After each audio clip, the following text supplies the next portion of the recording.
လောကကြီးရအမှန်ဝိရှိတဲ့လူဖြစ်တာမဟုတ်ဘူးအမေရှိတဲ့လူဖြစ်လာရဲ့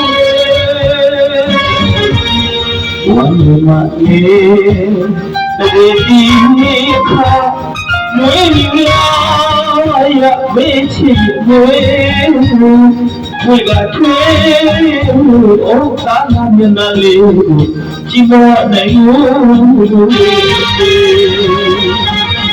အမေမြတ်တာစီရာရင်အမေမြတ်တာကစိတ်ဆန်းဘုရားတော်